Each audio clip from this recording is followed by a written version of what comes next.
I do believe that this raid is engineered by Lieutenant General Mkhwanazi, the self-proclaimed savior of the South African police services. The weakest form of police commissioner this country has had in 30 years. The coward from KZN who ran away when the country needed him. And I'll tell you why. In the ad hoc committee, he claimed that I used a blue light escort to the prison in Westville. I was indeed escorted by Metro Police, not the South African Police Services, to the Westville prison, while on my official duty. Because I went to Westville prison to interview the killer of one of our finest, Senzo Mchunu. I think this country's forgotten about him. He was killed for exposing corruption in Durban. What Mkhwanazi has done, he's insinuated to Parliament that I've committed a crime. In the ad hoc committee, Mkhwanazi has said that there will be a conference call later where you will hear something about Adams. What you were supposed to hear was that Adams had contrived or corrupted or abused his power, whatever power he thinks I have, to obtain a blue light escort. The person implicated, the person who was supposed to make the statement, is Detective Sergeant Carlton Thomas, who has laid a charge against Mkhwanazi and Major General Gopal, because he claims that they forced him into a room where the cameras were set up and had written a script that he was supposed to incriminate me in front of the ad hoc. He refused. Therefore, that conference call never happened. Now, Mkhwanazi sends the PKTT after me. They want to arrest the people that are holding him accountable. They want to arrest the people that are exposing him. Good luck to them. I've given you the email from Mkhwanazi. I've given you the email from me. This morning, Mkhwanazi sends an email he tries to recall. I think he realized he made a mistake. There is apparently an arrest warrant out for me. I don't know what crime they say I've committed. I don't know how they obtained it. I don't know lied in his statement. But I'm going to comply with the process. However, I want to ask Mkhwanazi a very simple question. Or let me ask the country a question.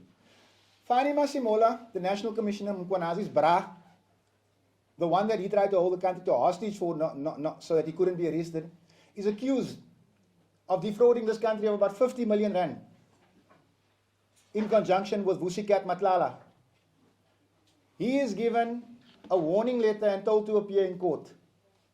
Fadiel Adams was escorted by Metro Police to a prison to find out the truth, and he used to be arrested in the middle of the night, like a thief or a murderer. These people have no consistency because they don't understand the law. Is that in the middle of all this, Mkhwanazi must understand, I'm not going away. And the cases that we laid are not going away. And the evidence that we have is not going away. As a matter of fact, we have more evidence. And this week we'll be laying more charges against them. I want this country to understand something. On the 6th of June, 2025, Mkhwanazi became a hero. What was he doing in the 40 years before that? People forget this is a servant of the Vierkleur, a singer of the stem. One of those who used to tear gas people like us when we were fighting for our freedom. This is why they have no respect for democracy. This is why they have no respect for people, for humanity.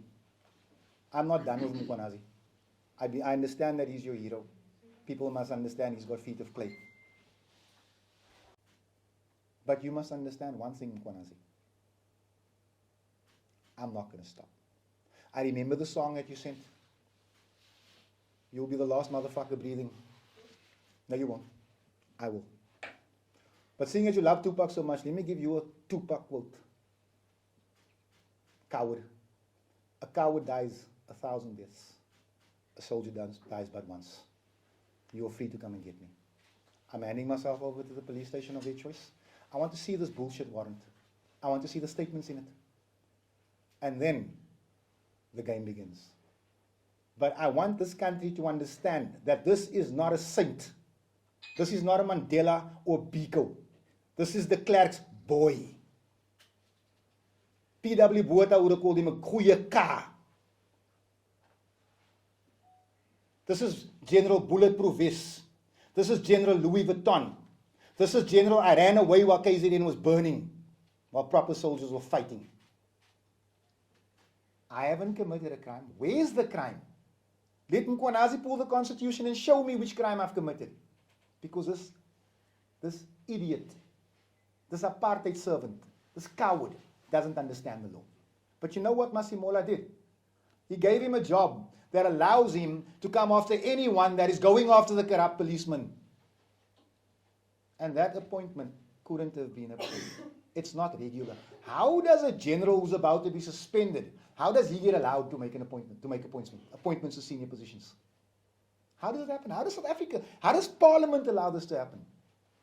So you